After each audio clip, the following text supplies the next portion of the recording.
Hey y'all, welcome to Cmor of Life Unfiltered. We're your hosts, Sam and Alisha, high school sweethearts turned forever partners. This podcast is about love, learning, and adventure. We're bringing you the raw, the real, and the unfiltered. Welcome back to Cmor of Life Unfiltered. So we're back in our regular studio room, not joined by guests. No, unfortunately not. But we appreciate Team Nest for joining us on our last episode. Absolutely. And for all of you who've tuned in, thank you so much. Yes. So today, Sam, tell the people, what are we talking about? Today we're going to talk about the entrepreneurial journey, the one that we've been on. It's been a long journey, to say the least, right? I think before we could ever talk about business ventures, entrepreneurship, we have to start off with the brand. Absolutely. Cmor. So I believe we talked about this in our first episode, how we got the name. Right. But even before Cmor of Life Unfiltered, Cmor was always going to be something for us, right? Absolutely. And so many people do not realize how long we've been rocking with this Cmor name and what we've always envisioned. So share it with the folks. So Cmor had been a name we'd been figuring out for some time. We talked about how my last name was Cordero and her last name being Maurice. So we wanted something that would connect them. So that's something we played with for a while. But back in 2019. Yeah, because even in our process, it was 2018. Take it to 2018. Okay. 2018 is the first time we attached it to something. And I don't know if you remember this. I don't. That's why I'm like, okay. So what happened in 2018? We moved to Philly. Okay. And when we moved to Philly, we listed our house for rent. Yes. And that's the initial time we used Cmor for something that was business related for the two of us. Yeah, I remember that. I just wasn't sure where you were going, but I remember we were going to be renting out our house in Gainesville. Yes. While we lived in Philly for a year. And we were calling it like Cmor listing. Yeah. And that's really not proper because we didn't have any sort of listing licenses to call it that. But who's going to tell us we couldn't call it that, right? So we did that. And I think I even put it on the header of the contract. You did. And that was our very first time attaching it, again, to something that was business related to the two of us. It was our home, and we wanted to rent it. And so it was just a unique experience to have our name, like our brand, attached to something. For me, at least. No, it was great. And the thing is, we weren't married, so we weren't sharing the same last name, but we owned a house together. And so that it represented both of us, right? That was kind of our thought process and why we initially linked it to listings. Yes. And we did rent out that house. So, and we still are renting out that house. Correct. So that was the first time in 2018. It was a very small thing that we did, but it was something that kind of set it off for us. And so from there in 2019, I took a bit of a hiatus from work for a little bit. Yeah. And during that time, I was trying to figure out what I wanted to do and something fun that would lighten my mood. And one thing I decided on was actually blogging. Yeah. And so when I was going into the blogging world, I was like, I'm going to do something where I can talk about us. I can talk about our experience in a less formal way, just connect with people, hopefully meet people through it and stuff like that. And that's how I started cmoroflife.com. And we started the blog. And that was more of a me thing, but it talked about us and our life. Still had the same 3 pillars that we've adopted through this podcast. Yes, love, learning, and adventure. And each blog focused on a topic. I had guest writers, and I had a lot of fun with it. It was a unique way to experience my world and our world and just kind of share it with the rest of the world. Yeah. So while we were in Philly, we lived in the neighborhood, and this was a great opportunity to just kind of share all of these experiences. And it actually helped out a lot. I was asked to be a part of a book series, which I thought was pretty cool. And I got to meet some bloggers that were in the Philadelphia area. That was also pretty neat. And just kind of experience a world outside of my regular day-to-day. Yeah. And so that's how Cmor of Life began. And then all the way back in 2019. 2019. So when we're thinking about this podcast, it was like, why not connect it to the blog? You already have that following. You've already started that website, and we can just kind of merge the two worlds. Right. And Cmor of Life has a small community that we've been growing steadily, but it's been a community that's kind of stuck it out with us and watched us over the years. We started a TikTok for fun when we were supposed to get married, but didn't. COVID. And we shared our videos through there, and we had fun with that and just kind of rolled with the punches. It wasn't anything that we ever did seriously. Yeah. It was more like, we're having fun, we're enjoying it, and let's just, see where it goes. Yeah. And we always liked that. It was the C from Cordero, M-O-R, more from Mauricio. Yeah. And when you actually hear the word, right, it's about seeing more. And that was always what was behind it. It was seeing more of the world, seeing more adventure, seeing more about love, learning, and the like. So It's always been our thing. Our first dog is named Cmor. That is Cmor, and people get so confused when they see the spelling, and because they're expecting to be like Seymor. Yeah. So it is a unique spelling, and we will admit that, but it's always been so close to our hearts that it was important that our first kiddo got to be a part of that journey as well. Yeah. So when you were thinking about blogging, right, like take it back to 2019, what really inspired you? What would you say inspired you to start that? Because it was just so different. Like, we were first off living in a different city, different state. Yes. I had never lived outside of the state of Florida. You had originally lived in Jersey, but we were just like in a new environment. What inspired you to do that? That's a great question. I think that, well, for starters, I love to talk. I love to have to share. I do. I love to share. Sometimes I overshare. But I love to have conversations with people. I love to share stories. I love to experience things and let people know that there's more out there in the world. And I felt like there were so many firsts that I was having, that I know people who grew up like I grew up, or people who experienced life in ways that we could relate.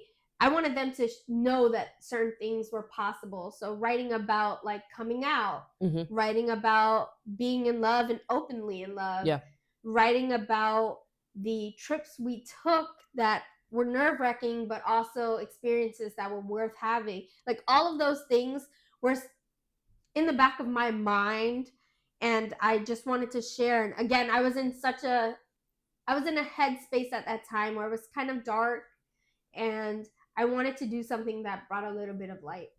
And I had a friend who was sort of a blogger, or was a blogger. I don't want to say sort of. Was a blogger at some point. Yeah. And it was just more like she was taking a break from it. So that's why you say sort of. Yeah. So I reached out to her, and I asked her input on how the blogging world was and what I could do and how I could, apply it to my own version of blogging. And she gave me a lot of insight, and I thought that was extremely helpful, and it guided me in the process. And I was like, screw it.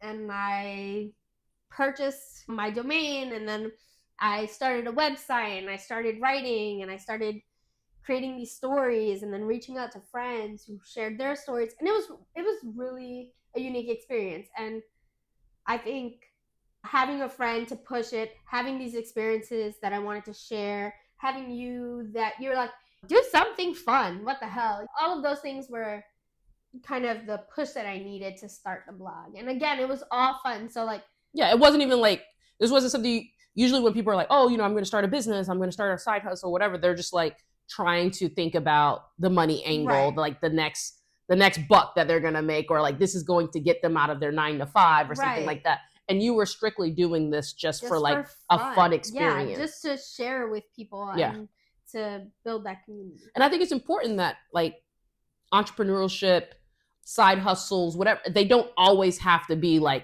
the money bag, right? Like they can just be about and what experience joy. It could, simple as that. I just think it's so important, especially now in the world that we live in, where everyone's like, oh, your 9 to 5 is not gonna be your end all be all. It's not gonna take you where you need to go. And it's like, that can just be how you make money. Yeah.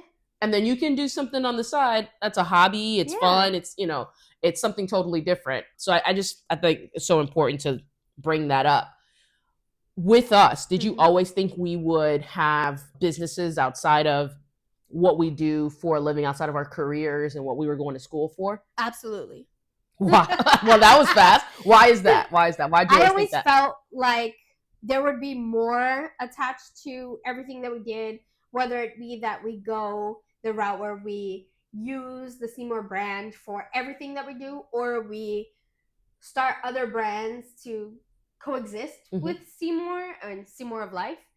And part of that was when we were in Philly. And I when we were in college, we did all these side jobs on top of the jobs that we already had, and we went to school, right? So those are things. Well, I was really going to go there. I was going to say, like, we've always been side hustling, right? Like, we might have had jobs, you know, I was working at a restaurant, you were working retail, and then we park cars on the weekend. We're parking cars for the game days, you know what I mean? Like, we always were doing something extra on the side. 1,000%, on top of all the other things we were doing for school, academically.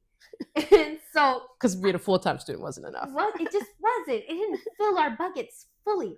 No, but I do believe that we were always going to go that route. And I know that when we were in Philly, especially, it was a different world because, again, we moved out of state. We were renting our house. Like, we were in an apartment all over again. And it was just a very different experience. And I remember being in Philly and you actually asking me, hey, like, because I didn't know what I wanted to do.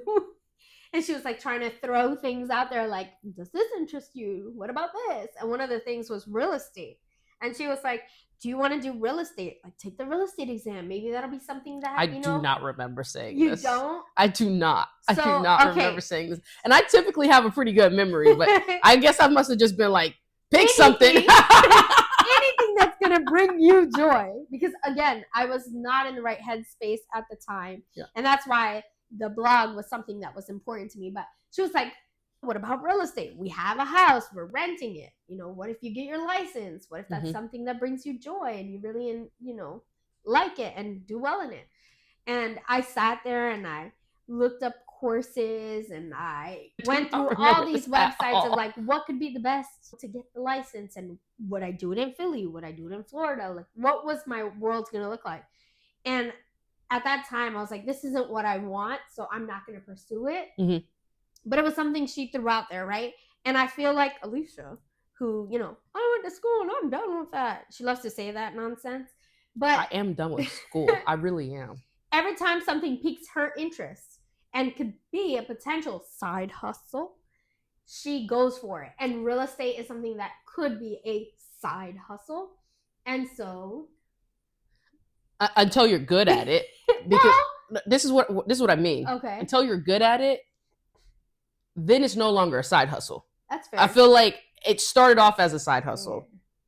And I don't, like, for so long I called real estate a side hustle. And today I wouldn't say that. I would say that it is something that takes up a lot more of my time than I thought it would.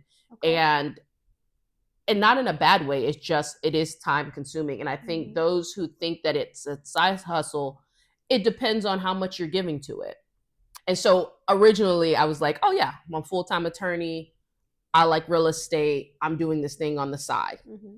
Then I opened the brokerage and now like there's an expectation. I have people who are relying on me, not just my clients, but my agents. Right. And real estate doesn't sleep. Like, people don't care, right? Like, if a deal comes in at 10 o'clock at night, you think I'm going to be like, oh, it's 10 p.m. I'm not going to entertain this. No, I'm going to entertain it, right? So to me, it's no longer a side hustle. That's the only thing I mean.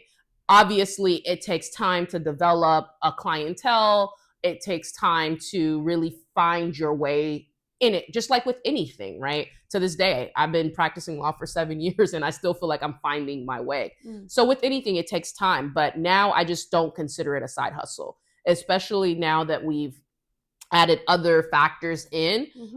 I just feel like there's always something I could be doing. So basically, what Alisha is trying to tell me and the rest of the world is that she now has 2 full-time jobs. Well, technically 3 if you consider the brokerage and the property management 2 different entities. Yeah, I mean, they are 2 different entities. The property management company and the real estate brokerage are separate entities, but they intertwine so much that real estate wise, I do feel like I have a second full-time job. That's right. It's just not a side hustle anymore.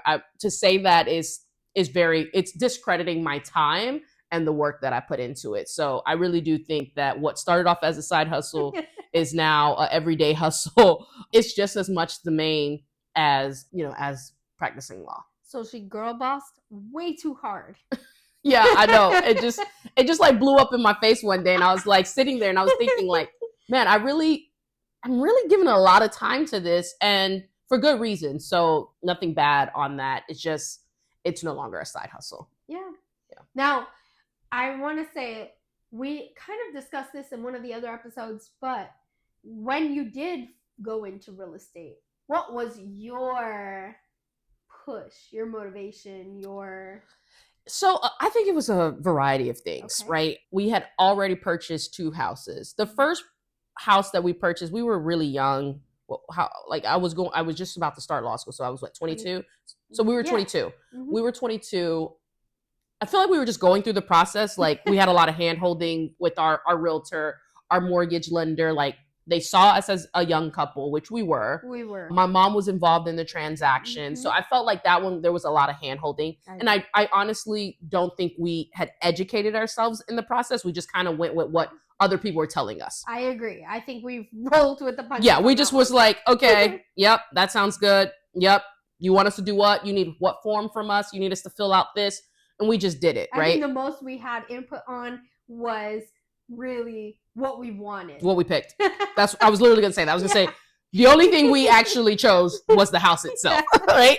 So I think that was the situation with the first house. Then the second house, which we purchased, 4 years later, I was already practicing law. I felt like I had to read the contracts. I had to know what was going on. And so I was a lot more involved. Mm-hmm. And at that point, when we were purchasing the second house, we also had our first house rented already for a full year. We did. And so having that experience of renting that house out, having the legal background and the knowledge to read through a contract, I felt like I was way more prepared. Mm-hmm. And I've always felt like real estate was one of those things that you hear wealthy people are involved in. And since before time, like I've always been telling you, like my goal in life is generational wealth. Absolutely. We have no children, so I don't know who I'm leaving all this generational wealth to, but that's always been important to me. And when I hear like wealthy people, it doesn't matter how they got their wealth, they find ways to put their money into real estate.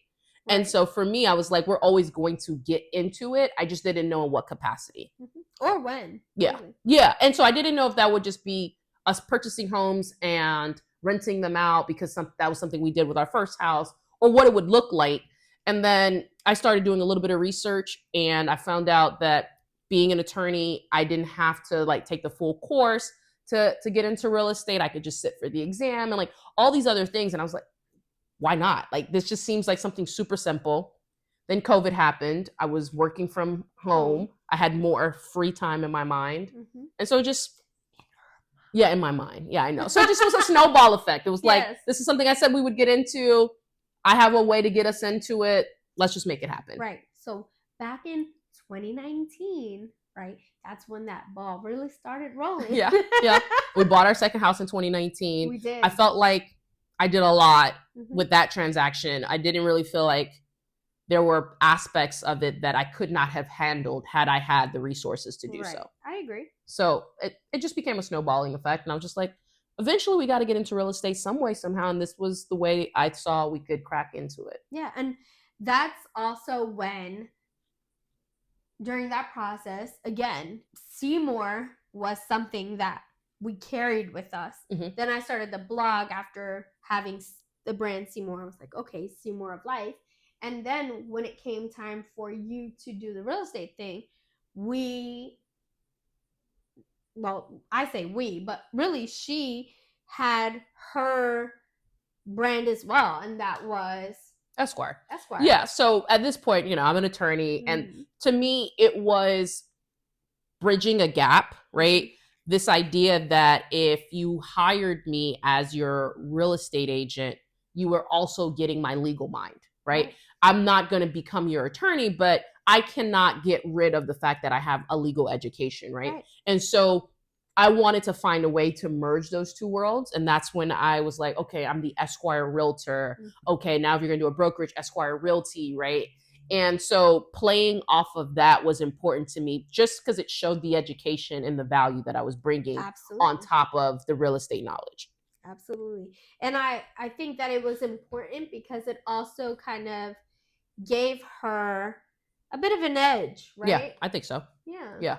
And, like my legal colleagues, right? They feel comfortable. Not that I'm really going to be doing something super different from a traditional real estate broker, but they do feel more comfortable and confident that I'm going to be looking in their best interest, even in the long run and legally speaking. So it's worked out for me, and everyone, no matter who you are, what you're into, you find your own thing that works for you. Right. Absolutely. I think that if you have a brand in mind, in this case, like, take that brand and do something with it. Even if it's something small. Again, Cmor of Life is very much it was a me thing, that was an us thing, that kind of just built its own little community, and we have fun with it. And then we have Esquire Realty, and it's kind of grown into so much more in the real estate game. And so, like, just do what brings you joy and or funds. No, because the thing is also, I remember when I first got my real estate license, one of the things when I shared it with people, I posted about, because it was during COVID, and I was like, the year prior, we had the government shutdown. We did. And people were without work. And I remember saying, like, guys, if the government shutdown showed us anything, and then on top of that, this year, COVID-19, if these things are showing us anything, is that, like, we can lose our jobs. And you need to have some backup plans, some side hustles. So that was important to me, right? Was to have a monetary side hustle. Right. Not that I felt my job was necessarily in danger, but just the idea that it could be. That's enough for me. Like, wait, what? I don't like that. So it worked out. And I entered real estate in such a crazy and exciting market, especially in comparison to what it is now 5 years later. But it was such a fun time, and it was so different from my day-to-day. Like what Sam was saying earlier, blogging was so different from your day-to-day. Right.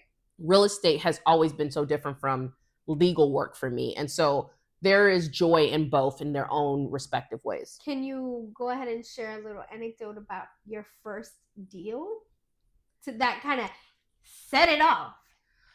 Sure. So my first real estate deal was probably one of my most interesting real estate deals. Love my client to this day. Still hit him up on his birthday. He has a holiday birthday, so it's easy to remember. But it was so interesting because I remember how we met. I just popped up. He was a for sale by owner. I showed up at his property, driving my truck, pulled over, and went, and he was standing outside cleaning the gutters in no shirt, some gym shorts, and some slides. And I just was like, hey, I heard your house is on the market. And we started talking. And I knew very little about what I was going to go there and say. I just knew he was a for sale by owner, and I wanted to convince him to use a real estate agent, me specifically. And it was just so interesting that we hit it off. We were so different, very different people. It was a time where the Black Lives Matter movement was up and coming, or really not even up and coming. Like, it was like the highlight, really. And so many things were happening politically, socially. And me and this gentleman, we really hit it off. I offered to do a free open house for him. He agreed. I went door knocking, which is really just exactly what you hear, knocking on doors, passing out flyers, inviting the neighborhood to come and see his house that was for sale, because he didn't have a sign. He was a for sale by owner. He had no sign. He had taken pictures on his cell phone. He posted it on Zillow, and that was it. So it was not being marketed to its full potential. And this was a beautiful house on the water. And I remember what he said to me after the open house that I had done for him. He said, if you work that hard for free, I can only imagine what you will do for money.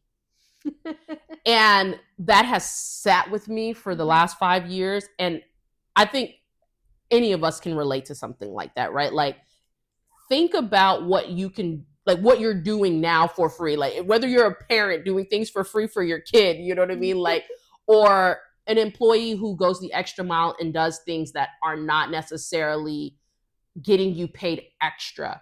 There are so many times in our lives that we do things just because we want to do them well, or because we feel obligated to do them. And imagine if you were getting paid for those extra things you are already doing for free. So when he said this to me, I was like, wow. And that is how I got my first real estate deal. And it worked out. We were so different. He was a big conservative, big Trumper. I share none of those values, but it didn't matter, right? We had the same goal in mind, which was to get this house sold. And he saw me as a hard worker. I saw him as a client, and I respected him. He respected me, and we got the deal closed. And to this day, he invites Sam and I to like go to his new house. He wants us to come for Thanksgiving. Like, he's cool dude, even though we were very different people. And it just worked because I decided I wanted to just work my ass off. That's really what it turned out to be. And I think that her working her ass off really set the course. Yeah, and then from there, like, I was like, oh shit, this is real. Like, I gotta keep this momentum going. And it worked out. It really did. It did. Yeah. But you took that experience and you kind of rolled with it while doing your full-time, daytime job. Yep. I want to ask like an off-the-cuff question. Did at any point you feel like, what did I get myself into? Or were you so in like with this journey that you kind of were set to go? So I'm constantly worrying about what did I get myself into. Like, I don't show it, but like constantly I'm like, what did I really get myself into here? And it's not always in a negative light, right? It's just like, yo, you signed up for this, bro. And here you are. You better keep doing it. And I've never been the type of person who could half-ass anything. I agree. And that is a blessing and a curse. And because I can't half-ass anything, I tend to do things as hard as I can, or I get out of them. Like if this is just not working, I do find a way to get out of something. Yeah. But when something's working and is bringing in extra income, like, it's really hard for me to be like, I need to take a step back. Instead, I'm like, I should add this other thing. I should keep going. This is great. And then the whole world's on fire behind me. And so knock, knock, knock, here comes wife saying, hey, are we sure? Do you need to do that? You know, not in a bad way. I know. But I think I just get so excited. And then I'm just like, man, this is actually working out. And like, this is really good. Yeah. And then I'm like, man, I haven't slept in a while. Yeah. But it's okay. It's all going to be okay. I need a 3-minute nap. Let me go ahead and take this nap. It's all going to be okay, guys. It really is. But it's so fun. And I think the other thing has always been for me, finding things that I like to do is hard for me to find something that I like to do that's just for fun. I'm just not built that way. Like, outside of watching sports or playing sports, I haven't really found something that's just like a straight up hobby that I'm not like also thinking, how can I monetize? How can I monetize? I know. Yeah. I know. I'm going to work on that. I don't know what year. It might be 2056 when I'm like playing bingo with a head filled with gray hairs. I don't know. I haven't found it yet. And then she'll be playing the bingo nights that you could win a pot, you know? It will be for money. I was thinking that. I was like, it sounds like poker all over again. It sounds like I will be doing it for money. It's not really a hobby per se, you know? No. This is a judgment-free zone. It is a judgment-free zone. I'm not judging. I just know. I know. I have a problem. But, you know, I think that if you have a business mindset and you're someone who is like always wants to monetize, I think that's extremely important for you to set those goals and do it for you. I think we're very different people in that regard. Yeah. If it brings me joy and I just have fun doing it, I'm okay doing it with no monetary return. granted, it would always be nice, right? Yeah, to get paid to do something I enjoy for fun, right? But Cmor of Life, for example, the blog, people ask me all the time, like, what are you doing? How are you going to monetize this? And I think because where I was at the point in which I started it, it was a hobby that brought a lot of fun or excitement and light, activities for me. I didn't think of straight up monetization. That just wasn't, that's not who I am. Granted, in the long, haul of life, of course, making money off of your hobby is great. Yeah, of course. Just, it wasn't something that was on the top of my mind. Whereas we're, again, very different. And she's like, hey, I want to do this thing. I want to see how well I can do it. And then if I'm doing it well, I'm going to make money off of it even more, Yeah. And we're just very different in that way, which is great because I think that when you started the business, right, it was fun for me because as you continue to roll with Esquire Realty, then it was like, okay, now comes the brokerage. Yeah. So do you want to talk about that? Yeah, no. So I was actually going to say this is a good transition to like how we naturally fall into roles within the different businesses, right? So obviously for me, I'm like, I will go and knock on someone's door and be like, yo, you have this house for sale, buy owner. Do you want a real estate broker? I'm happy to help. Sam is not going to go over there and knock on someone's door and just spark a conversation about trying to sell them something. No, right? The way my nerves would get me, they'd probably stare at me through their door like, are you okay? And I'd be like, uh-huh. and then you just be like, I don't know why I'm here. Yeah. Are you selling a house? Yeah. Weird. Very weird. So you, but it's good balance, right? And so for me, I am totally fine talking to strangers. I feel like I could sell a car to a car salesman. Like I really do feel like that, right? I agree. And so my job is to drive around in the car as she knocks door to door, so if she wants to get AC or if it starts raining, I got her. No? Yeah. But you also do other things within the business that I would never do. I'm not creative in that sense. I don't have patience to like put flyers together. I don't have patience to do videos. After one or two, after one or two recordings, I'm like, I think it's fine. Yeah. It's good. Like, I don't need to take that. And we have our team. We have our little groove going on. Yeah, for sure. I take better videos than this one. But Vanessa does a great job at putting everything together. So. Yeah. So you've always done the marketing for Esquire, with V's help, of course. But that's just things that I would not naturally want to do. You set up the website. I don't have patience. I don't have patience for things like that. Like I find what I have patience for and I stick to the things that I have patience for. And I have very little patience for marketing. So we all have our roles. We all have our things. Do. So let's talk about some clashing moments within the business.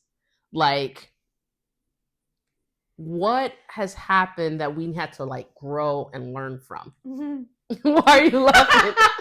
Seriously. So, I mean, okay. Well, I'll give an example. One being the website, right? We'll start very basic. So, are there bigger problems I should know about? No, not necessarily. No. Okay. Again, Alisha and I are very different when it comes to entrepreneurial tasks. And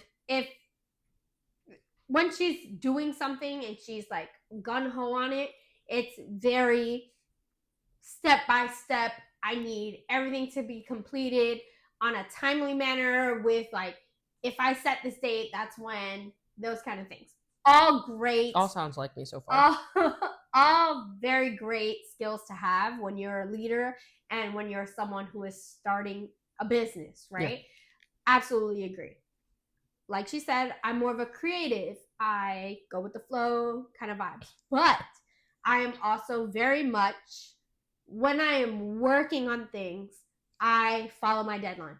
Now, I say that with the little asterisk that says, if you said it's due, let's say September 12th, my September 12th ends at 11:59 p.m.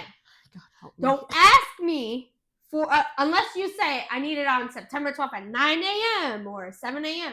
You will get it at 11:50 if you give me a solid date. That's just the honest truth. And that's how I function, right? Because that's how I've always functioned. Mm-hmm. But it gets done and it gets done on time. Well, she had mentioned, hey, can you do the website? Whatever. Absolutely. I've already done a website. I'll put this together, no problem. We set a date. Everything's great. It's a week before the due date. And she's like, what have you done for the website? Where are we? What's going on? Take that tone down. Take that tone down. Don't do all that. Don't do all that. Like, don't do all that to the American people. We're not ready. Like, it's just not. It's not done. Whatever. And I'm confused because I was given a date and I'm following the date. Okay, I've been doing what I need to do. It's getting done. There's no hiccups on my end so far, right?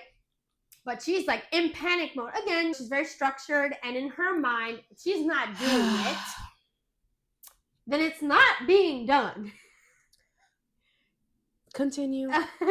And so that was a very big hiccup in the beginning of this journey of having the brokerage, because I feel like when you were just your real estate agent self, you did your thing, and a lot of the content that was created, either I took videos or photos, and then Vanessa did a lot of the flyers and the posts. And I was under a brokerage, so there were things that came through them. Right. So now it was like, this is all us. Like, this is it. There is nobody else. Right. So here I am, like, okay, I'm putting together this website. I am building it from ground zero. I'm doing all of this. And she's like, it's not being done. And I'm like, it is. It's just part of that is just my panic. Sure. But I do have, I know my personality. I have this type A personality. And I am not type A. I know people say type B, type C. But I'm type like, B. Okay? I also, to your 1159, I have learned, because this is about learning through these clash moments, that if I would like a draft, or if I would like to know about it beforehand, I need to set, it's kind of like when we have to be somewhere, for an event, and I tell you a different time, I'm trying to be on time, we have to really be there at 8, and I may say we need to be there at 7, knowing we're going to show up at 8 because my wife takes a little minute to get ready. I tried to tell her this, okay? Side note, I have to do my hair. She gets it done and it's perfect, right? I do my makeup because I don't have the beautiful jeans that she has, where she will forever be Are you young. talking about these jeans? So anyway, so I have learned, even in the business, if I would like to see something ahead of time or I want it earlier, I just need to say that. That's not fair. Say like the deadline. You can't say the deadline is Friday, but then be asking about it on Wednesday. I think that's fair. Absolutely. I do think that's fair. Absolutely. I will also say I have learned that she always needs a draft. I like to know what's going on. Even though, another thing that I'm going to put out there is that she'll ask me to handle something. And I'll handle it. And then she is like, hey, but you didn't show me what you were handling. And I'm like, but you told me to handle it. So it's still a work in progress. We're still working on it, guys. It's a process, Things take time. The brokerage is only 2 years old. It is. But, okay. Barely. So it will be 2 this month. I want to say this, though. When she was starting the brokerage, she had this grand idea of a very grand opening experience. And it was going to be somewhat of a tabling event that allowed people to come and meet other vendors and her brokerage, see the office, experience the space, so that if they needed her assistance in the housing market of any sorts, and buying, investing, selling, whatever, leasing, they knew where to find her and the team. And with that experience, she wanted to share it with other vendors that she had a close relationship with. So within the real estate industry. Within the real estate industry, that they could also gain clientele through this experience. And with that being said, they knew where to find her, but also share the information for other clients in the future, which is all great. Again, I'm more of the creative mind. So in this case, when we had the office, I think that it was kind of a cool experience, at least for me, where she's doing all this background work to build this like grand opening experience, and I am helping set up the office. We did a lot of the work together, but it was like kind of like she told me a vision and we kind of ran with it. Yeah. And so it was like a mini interior design experience that we were having with the office space. Yeah, no, it was, and it turned out great. It's beautiful, mostly thanks to you, because I would not be like the one finding a throw for the chair. Like, that's just not my world. You know what I mean? She did give a lot of her opinions, you know, like what she wanted. What yeah, she wanted color to see. schemes, things like that. Sometimes when we were in the store, she's like, okay, that is something that I would like in the space and things like that. But it was really cool to have that. So would you say that was like your first big, like, this was like accomplishment was in the business? Yeah. Yeah. The work on the office? I think so. I think it was really cool to just kind of put the space together that she would be utilizing for the business that she started. We're doing it together, but she's the head of the business and this is her baby and all of that. So it was pretty cool. Yeah, I think the grand opening was probably the first milestone that made me feel like, okay, this is real. This is for real. Like, you know, people are showing up. We got to get this done. It's similar to us having the reveal for the podcast.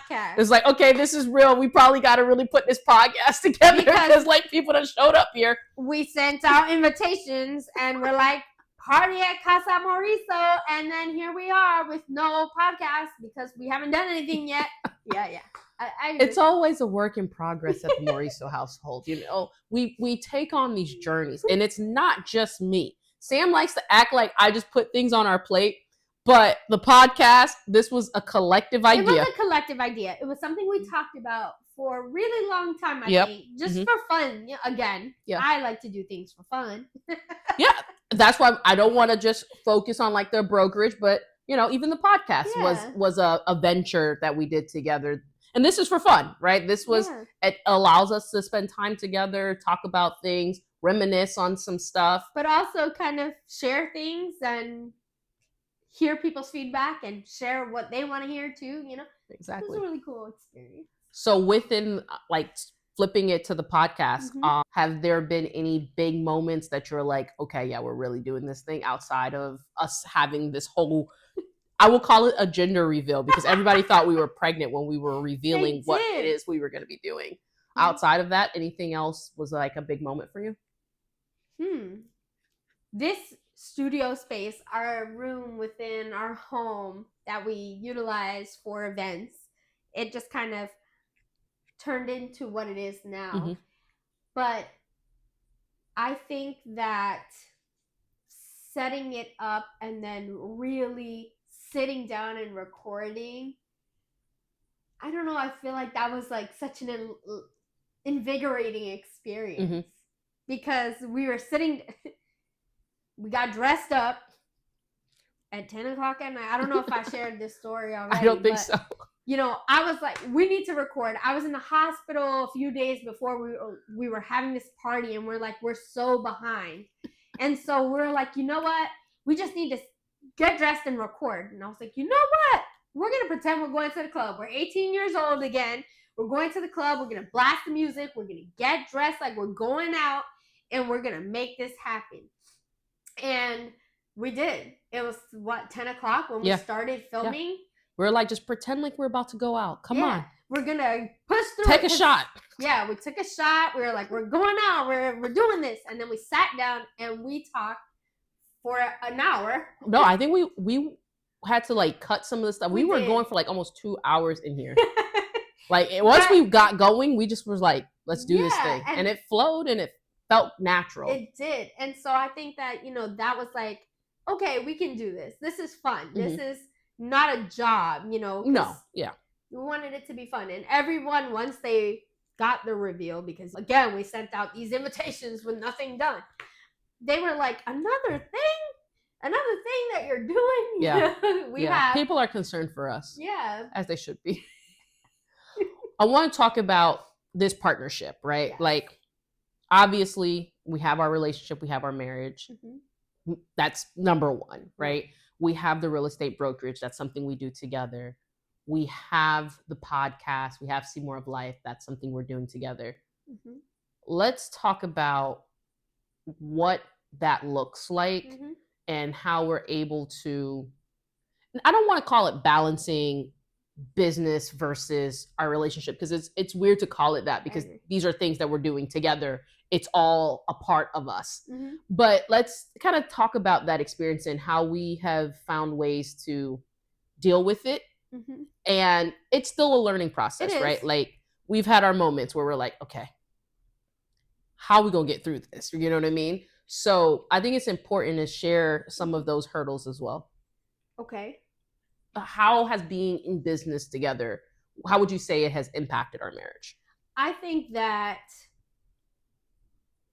there are moments where we disagree on certain things, but it's kind of forced us to talk about why it made us feel a certain way and how we can navigate it moving forward, because we do work together. Even if right now I am not teaching, so like everything that I'm gonna do or am doing is related to the brand, the business, something at that capacity, right? It's still a work in progress because I need routine and I have yet to find my routine, but it's something that I'm working towards, right? Before, I had a full-time job. So when we had our hiccups, right, it was because we were both underwater. Like, I'm going to take it back to putting the office together. I would leave work and meet you at the office, and she had spent the day there because she could work from home in the law sense. So she could work from the office in the law sense. And then I would meet her at the office and we would work on the office, like putting it together.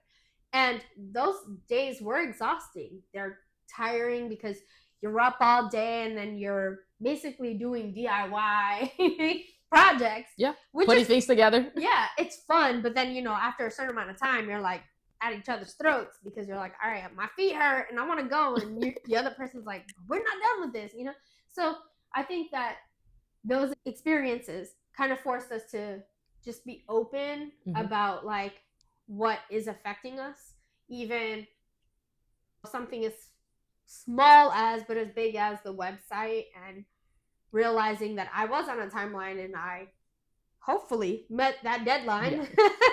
But in her mind, she needs to see progress, and that's still a work in progress, because there are times again where I'm like, oh, I handled it, but she didn't see a draft, so it's like still like a nerve-wracking thing, like what did I get to see or be a part of? So it's a learning process. Yeah, in my opinion. I think for me, one of the things that goes from the business into our relationship that will probably always continue to be a struggle for me is asking for that help. It's just not a natural thing for me. And obviously with you having more time, more flexibility now, the goal is for me to rely on you more. And I have to feel open about that. And it's never been something that like, I don't trust you or don't think you can do it or handle it. It's just not a natural thing for me to ask for the help. I have always been someone that's like, I'll take care of it. I'll take care of it. It's fine. You need me to do something for you? I'm happy to do it. But then when it's like, I need you to do something for me, it's always been harder for me to just admit that and let go of it. Oh yeah, I agree. I am talking. I know, and there's no judgment here. Trying to work on it.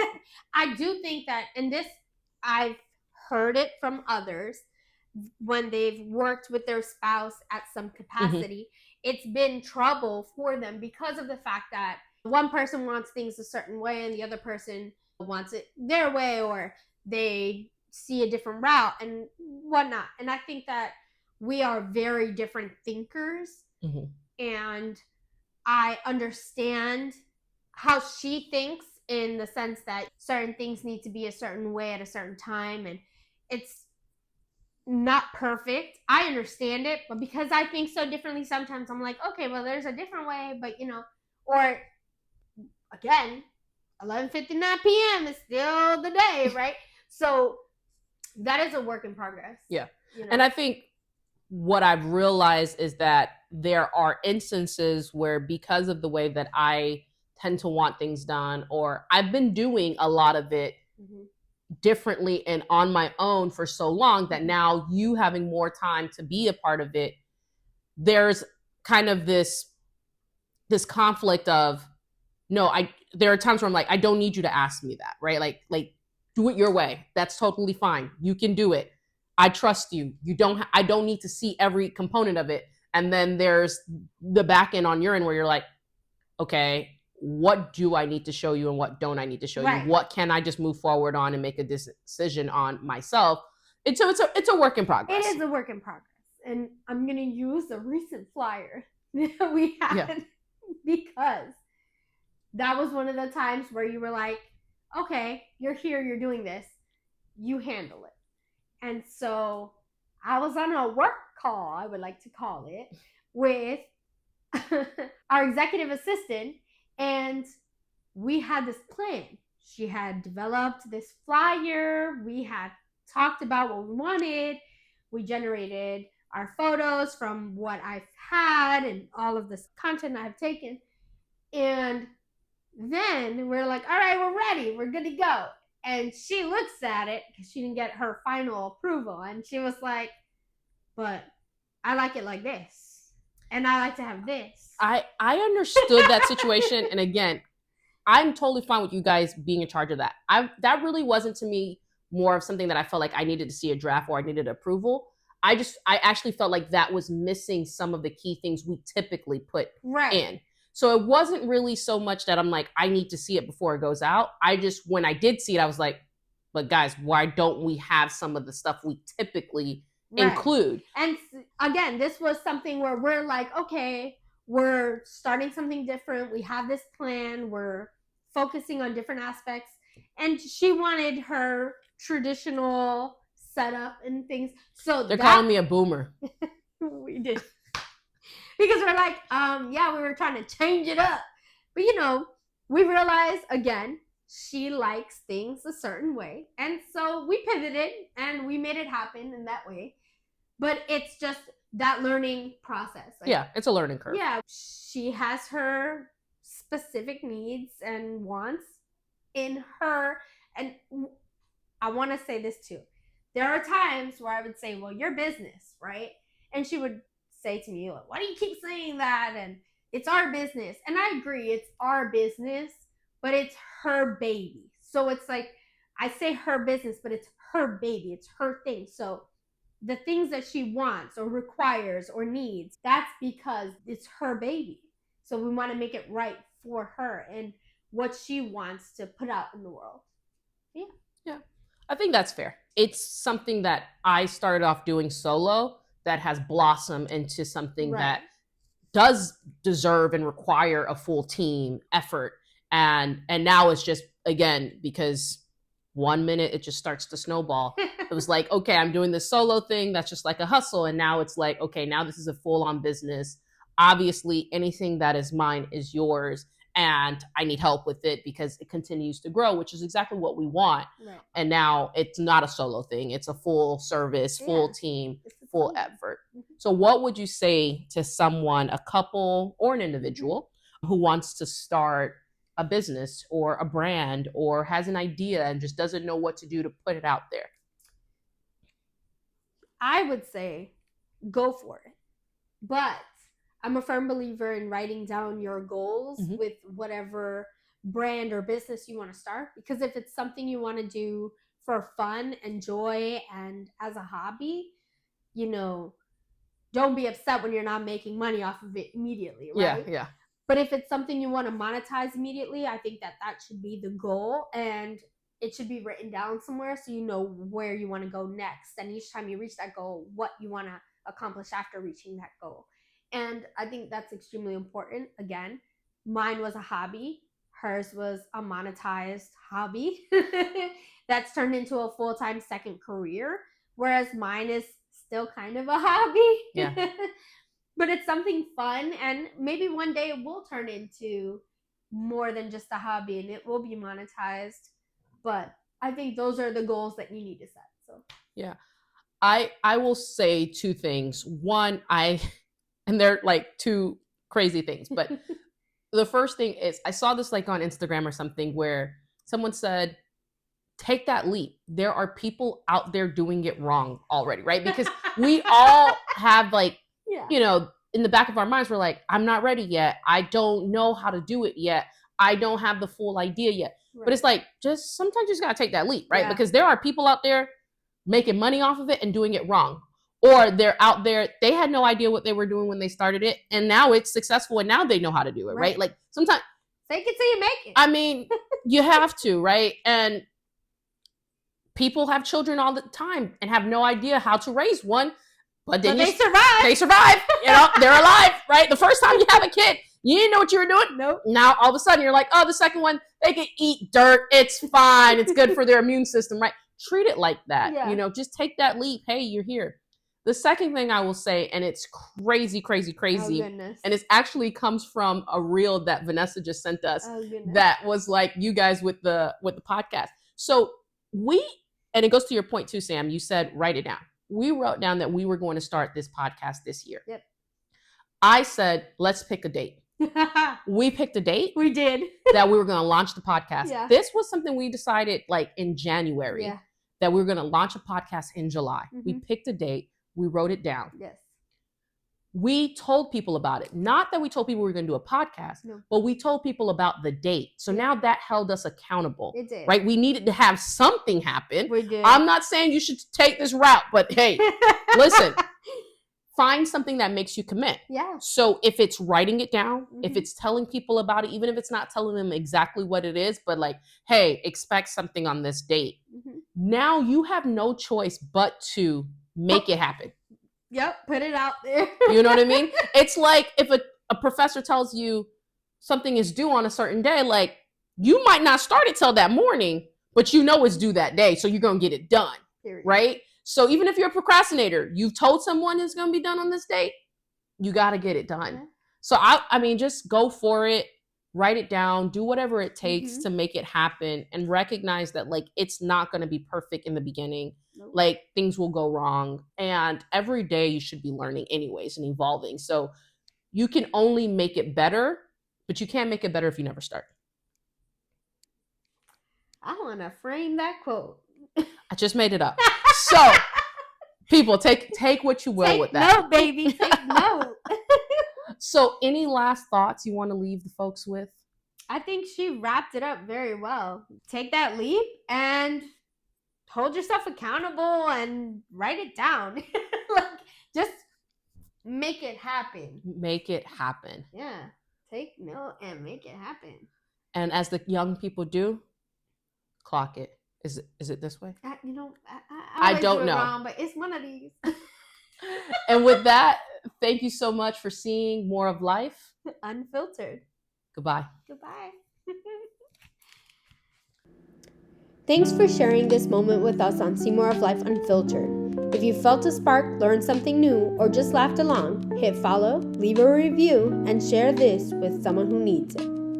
You can find more love, learning, and adventure at cmoroflife.com. That's CMOR of life.com. And across our socials at @CmorofLife_. Until next time, keep living unfiltered.